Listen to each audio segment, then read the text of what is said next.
Bonjour à tous et bienvenue sur Crypto Signal, Bitcoin autour des 84 000 $.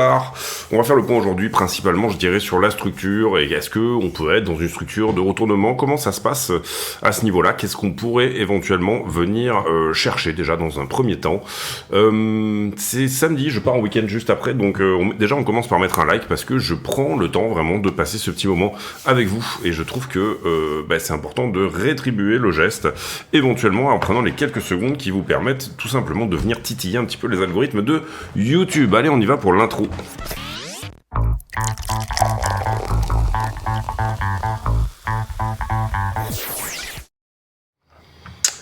Alors, Bitcoin, en 4 heures, on est venu faire un tour dans la boîte de liquidité ici. Malheureusement, échec autour des 85. Finalement, typiquement à l'attaque de ce pic-là, je ne sais pas si vous voyez, mais c'est relativement chirurgical à ce niveau-là. Je pense qu'on va aller taper, je vous ai mis une petite barre là ici pour vous montrer, je pense qu'on va aller taper 86 sans trop de problèmes, mais bon, le fait qu'on soit rentré en week-end, bien sûr, a un petit peu stoppé le mouvement. Donc on peut diminuer la boîte de liquidité actuelle jusque-là, et spoiler alerte, il semblerait qu'on soit un petit peu shorté sur cette petite structure ici. Le funding est repassé négatif en grande partie. Est-ce que on peut faire un bottom? Parce que ça a l'air assez correctif, vous êtes d'accord avec moi si je dézoome un petit peu? Si je dézoome un petit peu, vous avez quand même plutôt l'impression qu'on pousse vers le bas, et ensuite les corrections se font mollement, et ensuite on repousse vers le bas, etc. Donc tout à fait possible de venir perdre le bas à nouveau. Maintenant, des structures comme ça, c'est-à-dire on appelle ça un double bottom larvé, sachant qu'un double bottom optimisé, c'est ça, d'accord? Vous avez pris la liquidité sous ce point-là. Admettons que ce soit un double bottom, puisque c'est ce qu'on a sous les yeux. Globalement, on a une structure sous les yeux, une structure de retournement en W qui est au retest actuellement, tout simplement, avec peut-être là une petite correction qui nous permettra de pousser plus haut. Est-ce qu'on en a beaucoup sur BTC? Et vous voyez ici que ça, par exemple, c'est un échec. Bon, là, en l'occurrence, on ne retourne pas la structure, donc c'est un petit peu différent. Mais est-ce qu'on en a beaucoup qui représentent finalement des bottoms? Et la réponse est oui, quand même, plus ou moins. C'est-à-dire qu'en gros, même si on regarde finalement sur du 4 heures, ici vous avez quelque chose qui semblait correctif également, et qui accélère finalement. Voilà, ici c'est plutôt optimisé, mais globalement vous en avez quand même pas mal ici. Ici typiquement pareil, double bottom, ça ressemble, vous comprenez ici, vous avez une belle impulsion, correction, impulsion, vous avez quelque chose qui ressemble à une impulsion, et finalement, on fait au moins un retournement vers le haut pour revenir retester, on va dire, la trend supérieure, d'accord? Donc, retournement 4 heures égale quand même, peut-être potentiellement, on avait déjà vu le retournement en une heure, en time frame 1 heure, il y a de ça quelques jours. Là, on est sur un retournement de la taille F 4 heures, égale quand même potentiellement, on peut peut-être se le dire, en tout cas, ça n'est pas insultant envers la structure que de dire qu'on va venir faire un tour sur cette petite distrib. Et en l'occurrence, on a quand même ici aussi, je trouve, en tout cas c'est mon avis, couché pas mal de distributions. Je parlerai notamment de celle-ci, qui appelle éventuellement peut-être à un retour sur la zone des 93 000 $ à ce stade, d'accord? Ça voudrait dire venir faire un petit tour comme ça, assez rapidement, ok? C'est pas une certitude, encore une fois, ici on regarde quand même une distribution qui petit à petit se couche, ça deviendra quasiment certain à partir du moment où on passe 87, maintenant ça sera un petit peu tard pour commencer à en parler quand on passe 87, donc bien sûr, ici je pense qu'il faut prendre les devants. Personnellement, je suis en position, j'ai dérisqué une partie de cette position hier pour plusieurs raisons que je vais peut-être vous expliquer même direct. Alors déjà hier, je trouvais que on avait ouvert sur SP500 un petit peu en gap. Et qu'on était sur résistance. Donc à la fin de la journée d'hier, j'ai préféré prendre les devants. On était à la fois sur une trend de... Là, on est en 15 minutes sur le S&P. En ce moment, la corrélation Bitcoin S&P est très forte. C'est-à-dire qu'on peut vraiment ici se dire que c'est du quasi trait pour trait. Le seul moment où finalement, à part depuis lundi, vous voyez aussi, on fait un nouveau plus bas et en l'occurrence BTC se reprend. Mais sinon, si vraiment je vous le mettais en 1 minute et que je vous les colle l'un sur l'autre, d'accord? Alors c'est pas du pile poil de partout. On va peut-être même dézoomer en fait finalement. Voilà, regardez tout ce qu'on peut regarder et dézoomer. Voilà, vous voyez qu'il y a quand même ici des très très grosses corrélations. entre ce que dit Bitcoin. Là, il enfonce un petit peu plus, mais ouais, quasiment dans le 1 minute, on est sur une corrélation quasiment parfaite, hein, d'accord. Ouais, un petit peu en arrière ici. Voilà, les structures ont vraiment une très grande similarité. Et pourquoi ça? Bon, bah parce que finalement, ça réagit. Le point commun entre S&P et Bitcoin, c'est la réaction à l'inflation. Ils ont tous les deux plus ou moins besoin de taux d'intérêt faibles pour que ça fonctionne, pour que l'argent rentre à flot sur ces assets-là. Et ça, je le répète assez souvent, mais Bitcoin est un actif anti-inflationniste. Donc en ce moment, il est tradé à l'inverse de son réel fondamental. Vous allez avoir des gens qui vont acheter du Bitcoin sur le long terme pour... en fait, Bitcoin est acheté pour les bonnes raisons et tradé pour les mauvaises. À un moment donné, ça se décorrélera, mais pour le moment, ça ne se décorrèle pas. Donc on va dans ce sens, surtout quand c'est corrélé fortement, comme en ce moment, dans ce sens-là. Également, Bitcoin réagit pour les mêmes raisons, hein, finalement, très fortement aux annonces sur les tarifs, sur les droits de douane que peut faire éventuellement Trump. Et donc, du coup, bien sûr, ici, c'est ça qui fait que, eh bien, les deux fonctionnent de concert, d'accord ? Donc voilà un peu pour ce petit point. Donc voilà pour les raisons pour lesquelles aussi hier j'étais pas confiant et du coup j'ai dit bon ok, la position était en profit de à peu près 300%. Du coup j'ai dit bon ok, on va sortir la moitié de cette position, comme ça elle est profitable. Je la laisse tourner éventuellement et même voire même là pour le coup je sais qu'elle est en profit et voire plus que 2 fois la position initiale. Même si on revenait à mon point de liquidation, je redoublerais à nouveau la position. Donc en gros, mon point de liquidation, il est... je mets en pause une petite seconde. Donc mon point de liquidation, il est à 78 400. Et globalement, la position, elle ressemble à quelque chose comme ça. On est légèrement en dessous, là on est plutôt à 280% de profit, et c'est à peu près à ce moment-là que j'ai sorti la moitié de la position. Globalement, point d'entrée 79,6, liquidation $1 200 plus bas. Je vais redoubler encore la position, si jamais, vous comprenez que là la position elle a fait x4, donc j'ai sorti la moitié, donc de toute façon ce sera un trade qui restera profitable. Donc voilà les raisons pour lesquelles, bien tout simplement, j'ai sorti une partie de cette position hier. Sur Ethereum, j'ai également une position qui est bien moins en profit que celle sur BTC, puisque Ethereum est plus ou moins resté collé, même s'il s'est un petit peu réveillé là dernièrement. Globalement, on regarde un Ether BTC qui est toujours à la dépréciation, encore que plutôt stable sur les quelques derniers jours. Mardi 11, vous voyez ici, ça fait 4-5 jours qu'il est stable, ça fait 4-5 jours que j'ai ouvert cette position. Pour le moment, ça tient à peu près la perf de BTC. Maintenant, le levier est moindre. La seule chose qu'on peut éventuellement proposer à Ethereum à ce stade-là, c'est un triangle rectangle un peu plus important que le précédent, un triangle ascendant comme ceci, voilà, quelque chose qui nous permette de faire un bottom également. Et je dirais attention sur la zone des 2055 en ce qui concerne Ethereum, si jamais il y retourne, d'accord ? C'est plutôt joli qu'on ait pété le 4 heures qui est ici. Vous voyez on s'en est affranchi dorénavant, donc ça c'est plutôt une bonne chose. Ici, on est en train de sortir de cette liquidité plus ou moins par le haut. Maintenant, pour le coup, là où BTC a fait sa structure de retournement 4 heures, pour Ether, elle sera plutôt à 1960 à peu près. Je serais pas étonné que pour le coup il nous donne quelque chose comme ça, d'accord, c'est-à-dire un retour à 1900 et ensuite une cassure éventuelle. Et encore une fois, attention sur cette zone-là, parce qu'on est sur Distrib, il y a un niveau, je trouve que cette vallée pourrait vraiment rejeter. C'est là que finalement la structure aussi baissière se protège aussi. Donc voilà, pas mal de choses qui disent simplement attention ici, donc prise de profit là-dedans. Pour le moment, j'ai pas pris profit sur cette position sur Ethereum qui avait un point d'entrée à j'ai un prix moyen 1864 et une liquidation estimée à 1780, donc à peu près dans ces eaux-là, d'accord. En bas de cette poche de liquidité là, finalement, en dessous. Pour le coup, je ne pense pas doubler celle-ci. Voilà, je défendrai plutôt sur Bitcoin que sur celle-là. Et j'ai pas encore pris profit parce que c'est pas une position qui est très importante. Et n'étant pas très importante, en fait, elle aurait assez peu d'intérêt de dérisquer tout de suite en soi. Voilà, ça serait plutôt ça l'idée. Ok. Ensuite,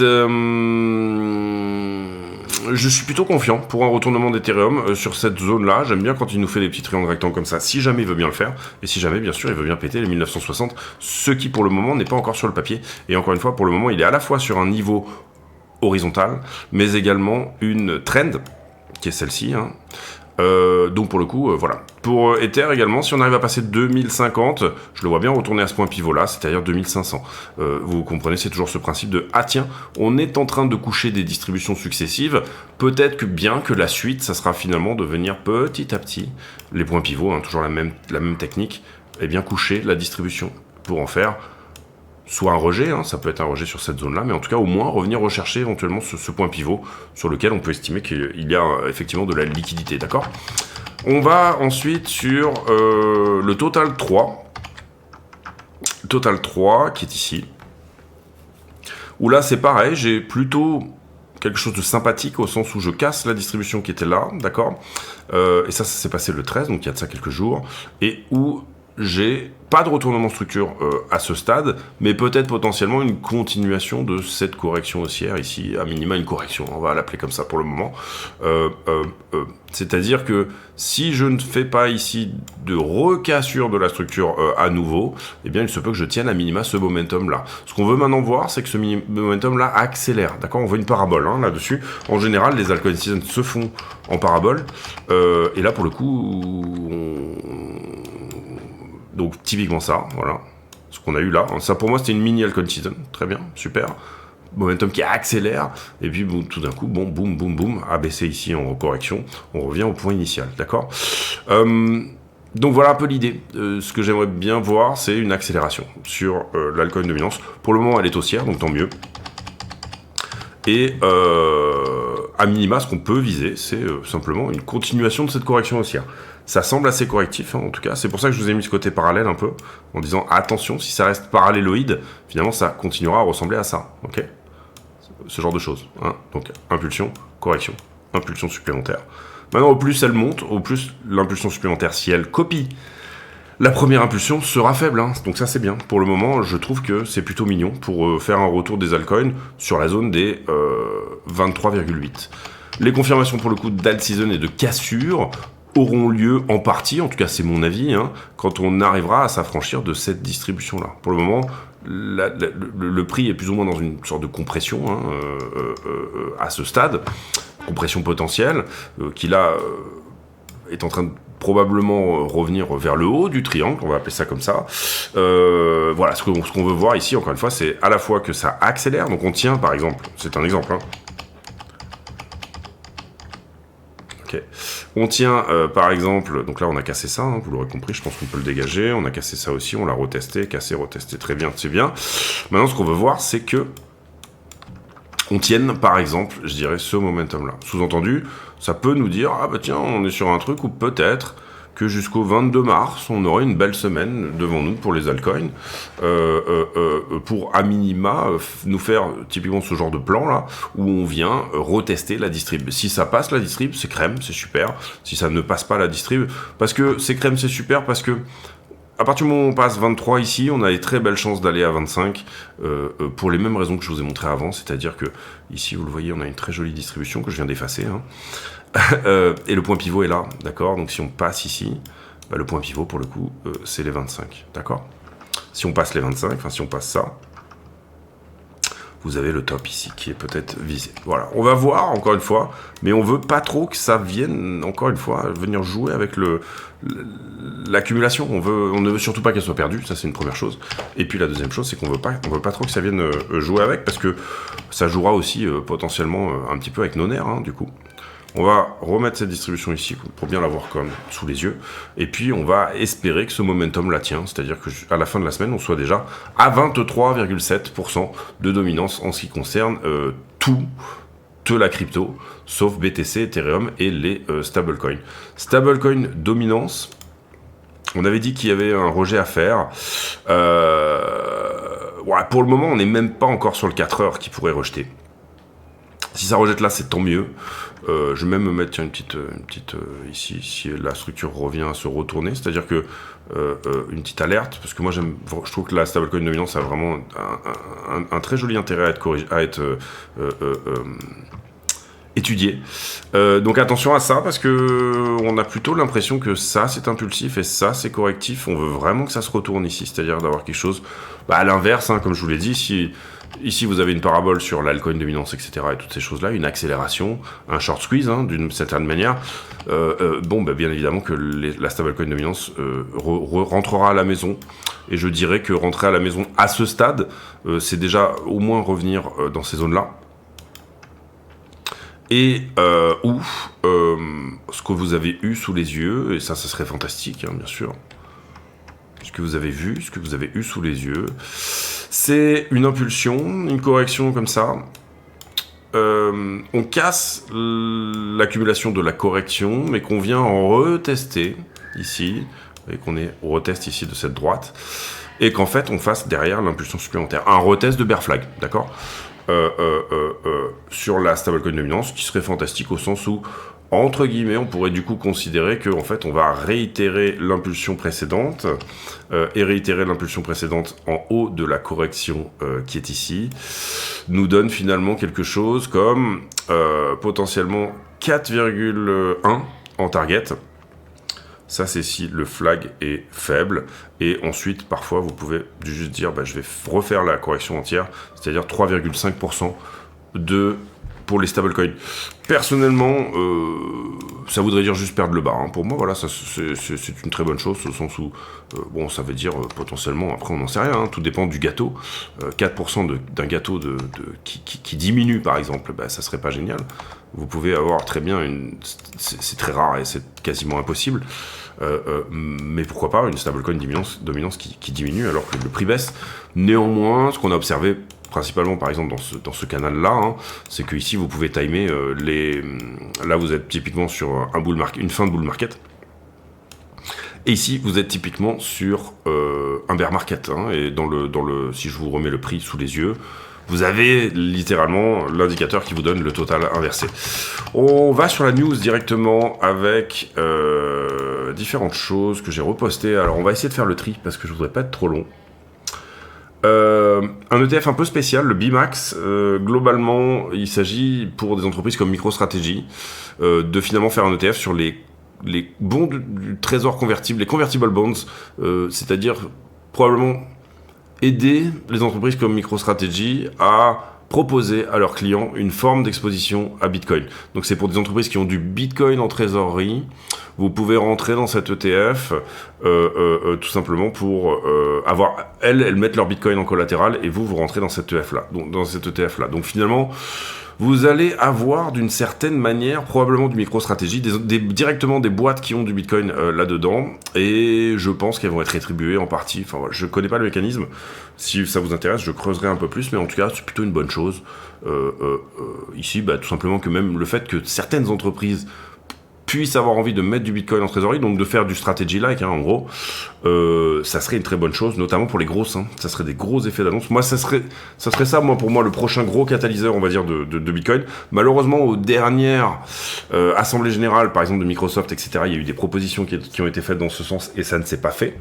Mais pour moi, voilà, la prochaine grosse vague haussière aura lieu quand des grosses boîtes comprendront qu'avoir du Bitcoin en trésorerie, c'est bien. Parce que on parle de milliards en termes de possibilités, et là, bien sûr, ça peut effectivement être un gros déclencheur à l'achat. Toutes les règles comptables, en tout cas, viennent d'être assouplies dans ce sens. C'est-à-dire qu'auparavant, c'était vraiment une tannée d'avoir du Bitcoin en trésorerie, surtout en termes de comptabilité. C'était très négatif pour les dividendes, etc., toutes ces choses-là. Aujourd'hui, il y a beaucoup de règles comptables qui sont extrêmement assouplies et qui, du coup, permettent beaucoup plus facilement d'avoir du BTC en trésorerie.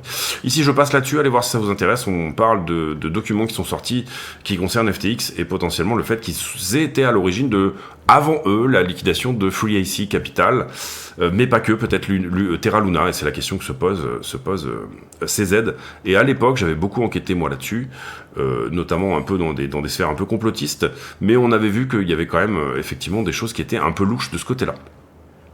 Tout comme il y a des choses très louches en termes de SBF et de liens entre les démocrates, la guerre en Ukraine, des cryptos qui ont disparu, des choses un petit peu bizarres dans ce sens-là.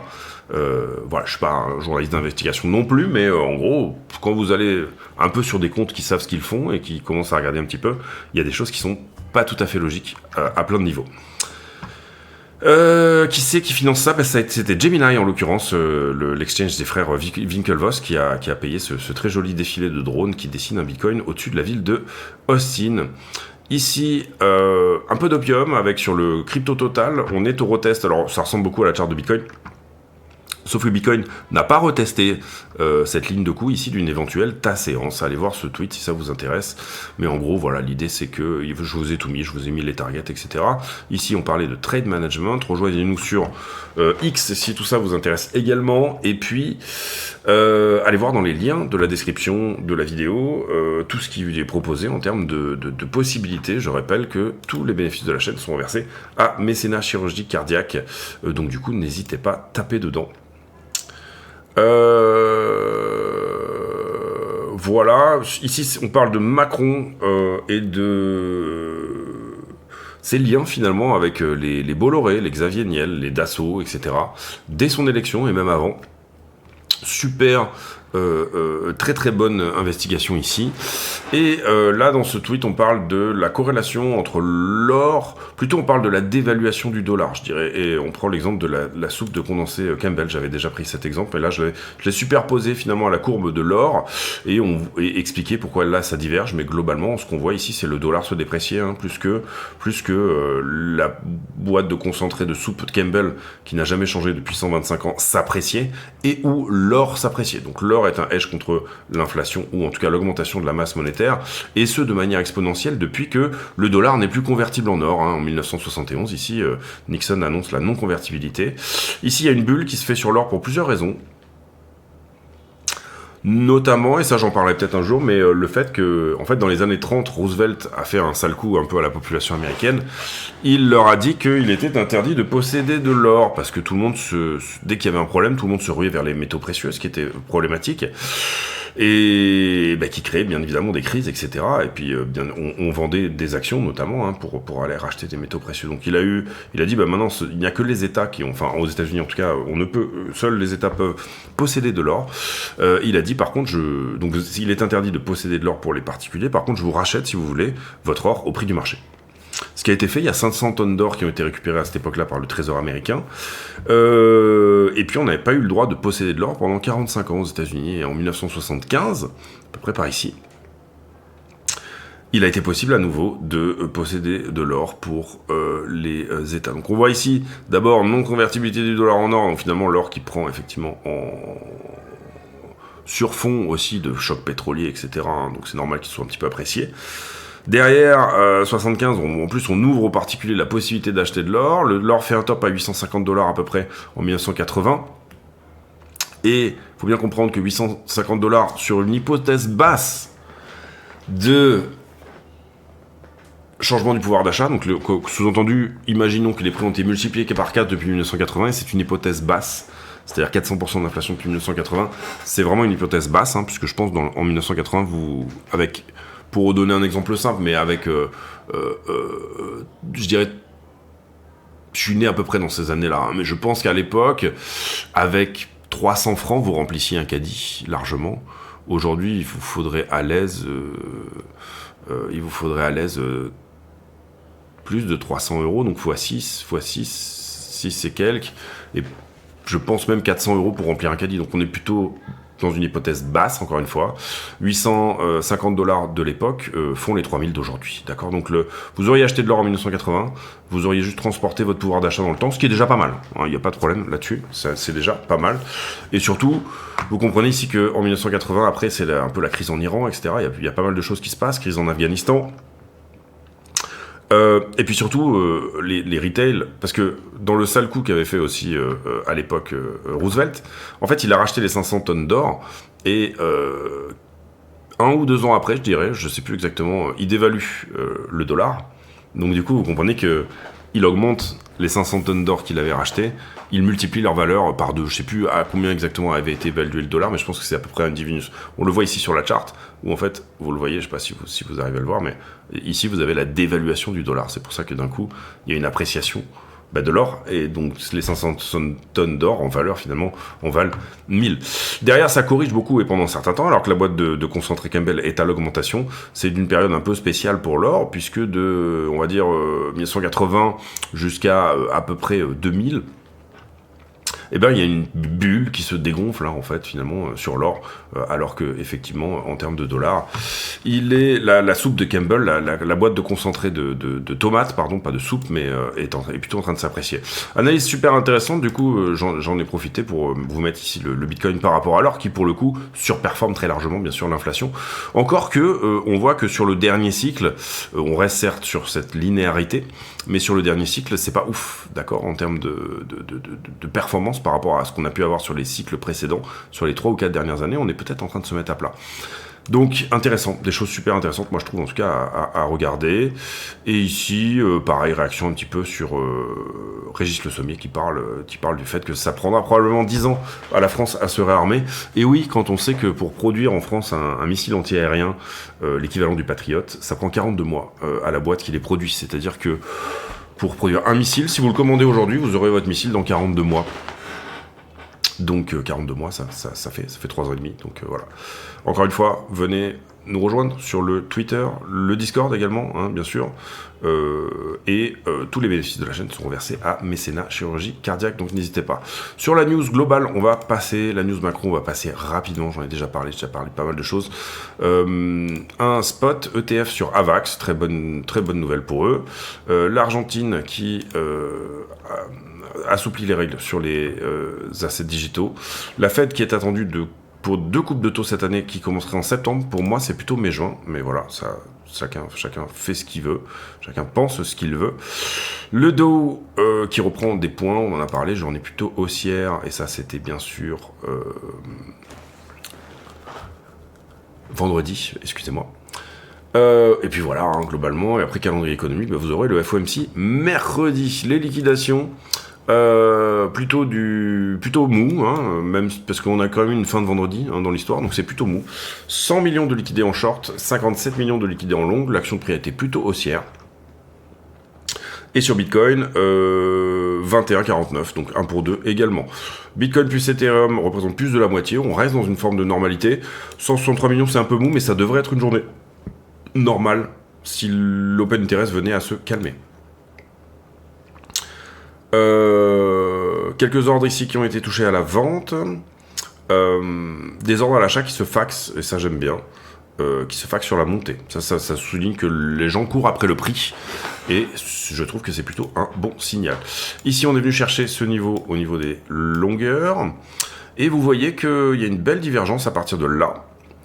Où j'ai une augmentation de l'open interest, où j'ai un funding qui est en train de plonger, alors que la structure nous dit que pas forcément. Maintenant, ce que j'ai, c'est aussi des longueurs qui rentrent. Vous voyez ici, funding, prix qui augmente certes. Ici également, j'ai du monde sous la structure. Donc ce niveau-là est à prendre. Donc vous aurez compris ici que ce niveau-là est à prendre, hein, bien évidemment. Il reste à prendre, mais pas que. J'ai un tout petit truc également en dessous de la structure. On va voir si iBlock nous dit à peu près la même chose.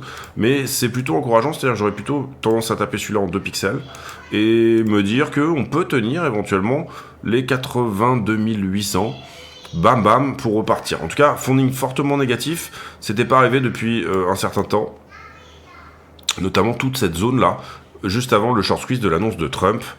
Je regarde très fortement, encore une fois, le niveau des 14 800. Vous voyez que je vous ai parlé tout à l'heure plutôt de cette zone autour de 93. Voilà, il y a 2 pixels ici où il y a des belles divergences entre 94 et 96 que je regarde attentivement. Ça ne veut pas dire qu'on va y aller, ça veut dire que je les regarde juste attentivement. Quand on regarde là une semaine...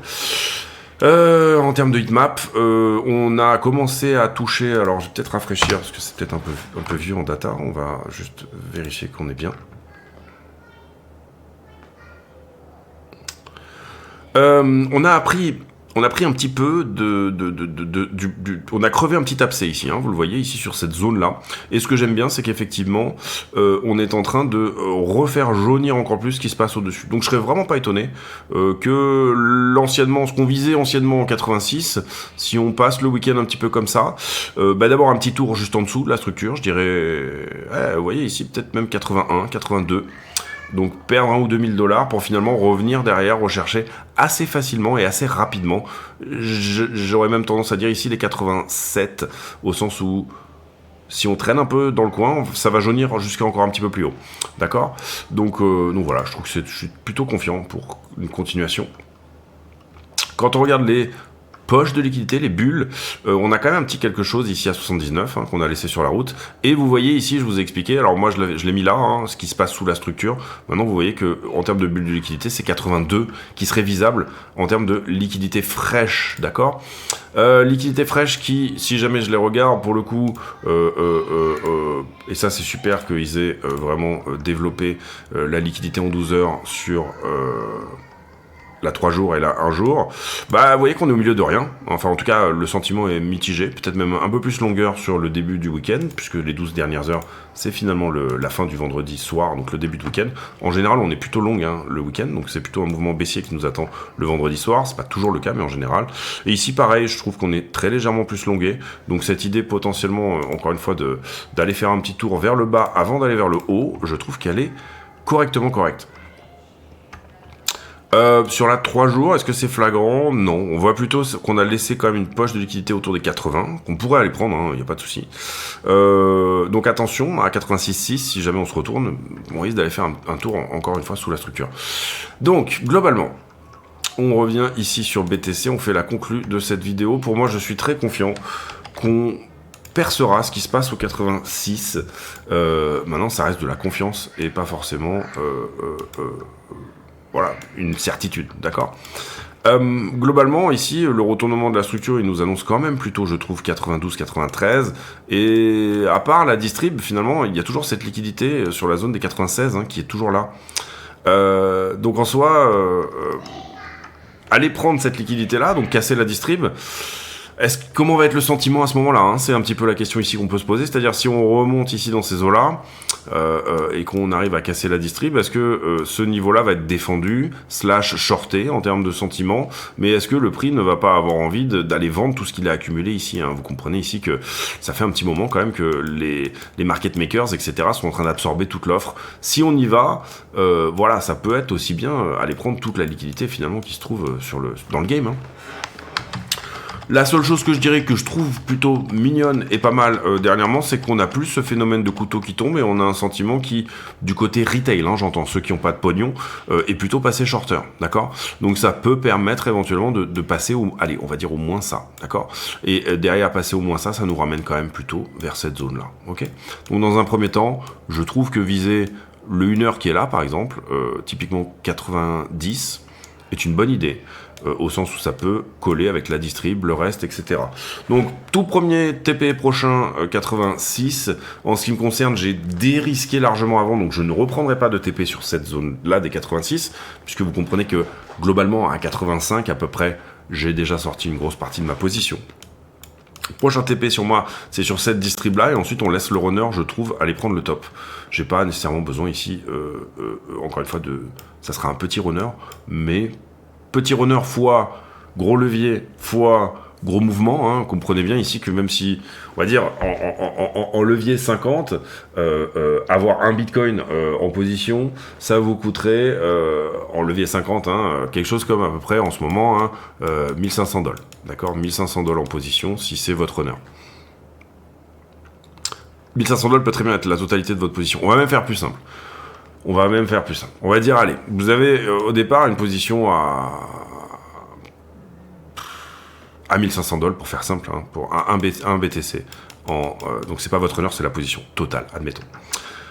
Ici, vous avez par exemple rentré votre position à 79,5, vous sortez la moitié de la position ici à 85. En gros, vous engrangez déjà $2 500. Vous êtes d'accord avec moi? Puisque vous avez un BTC en position, le mouvement a été à peu près de plus que ça même, pardon. Il a été à peu près de $4 000. Vous sortez ici $4 000, donc vous êtes bien déjà. Derrière, il va vous rester 0,5 en position, d'accord. Sur ce 0,5 en position, ici, vous allez ressortir encore une fois la moitié ici. Donc, il va vous rester 0,25. Vous allez réenclencher ici un gain de 0,25 fois $8 000, donc $2 000 en plus. Donc, vous êtes à 6 000. On fait simple, Il vous reste 0,25 en position, qui là pour le coup va venir chercher le top, donc un quart de Bitcoin sur 10 000 $, vous rajoutez derrière 2500 en profit, plutôt même 3000.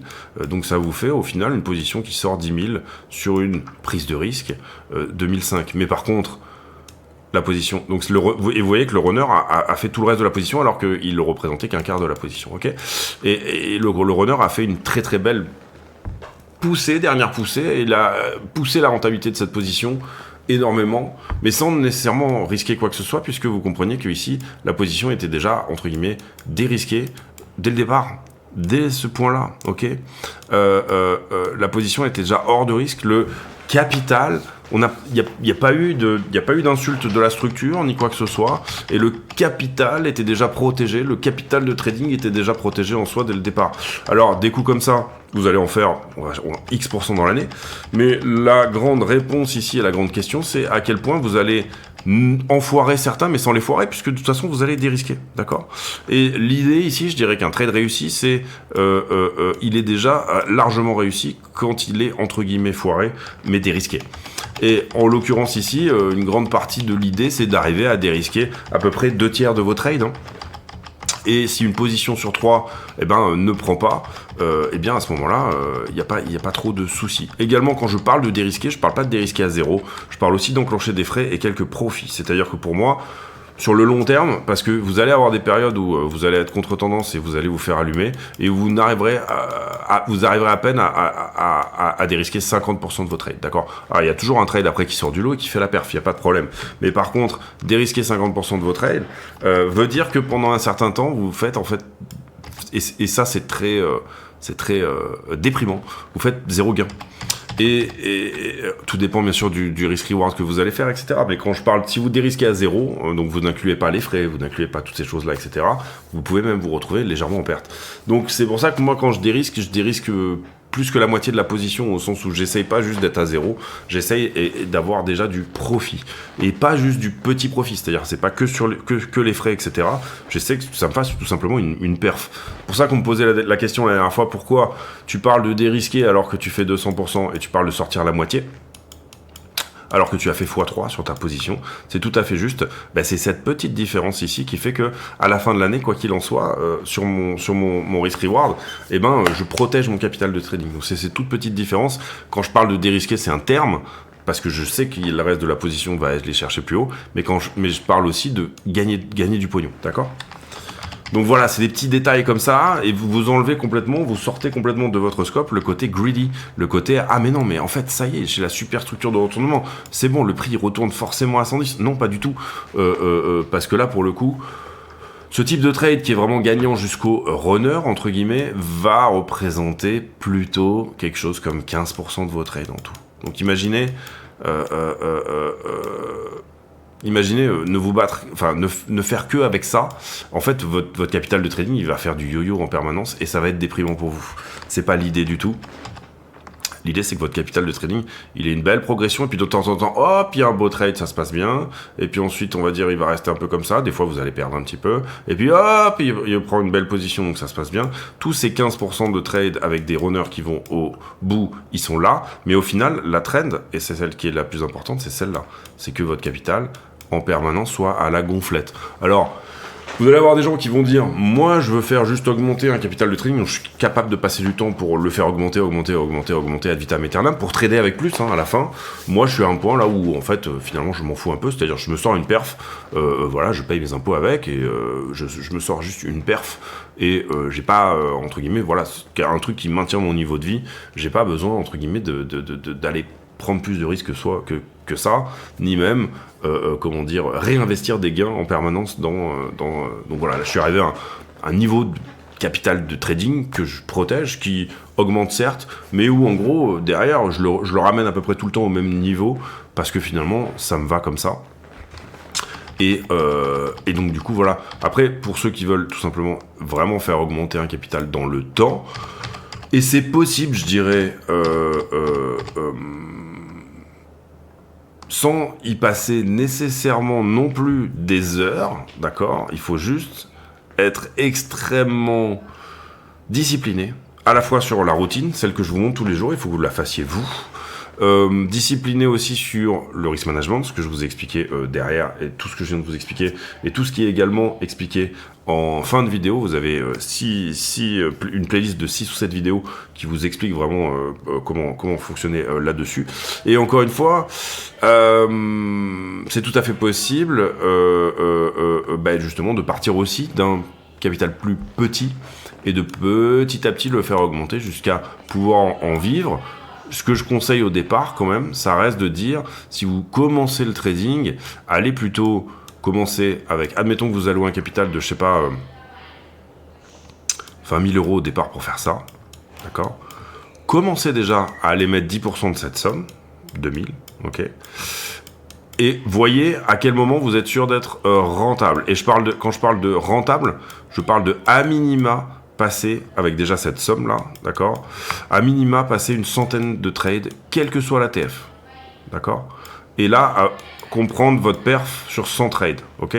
Comprendre votre perf sur 100 trades, ça veut dire avoir un pourcentage de trades réussis, savoir où vous en êtes, quels sont les risk-rewards que vous faites, c'est-à-dire tout consigner tout simplement dans un cahier, et avoir un journal de trading qui vous permet d'en savoir sur votre... Alors vous pouvez aussi utiliser bien sûr des logiciels qui permettent de le faire.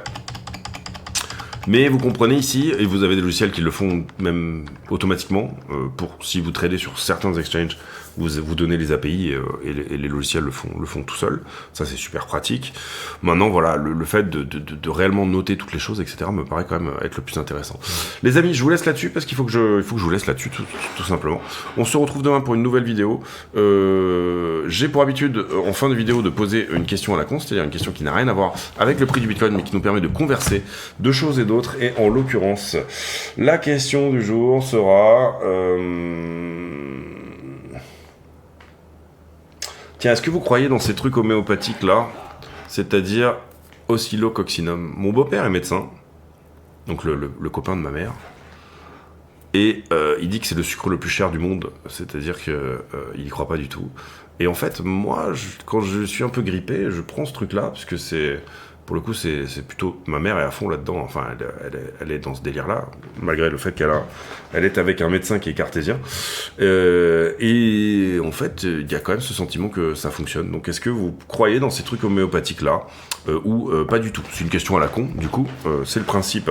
On se retrouve demain pour une nouvelle vidéo. D'ici là, portez-vous bien. À très bientôt. Ciao, ciao.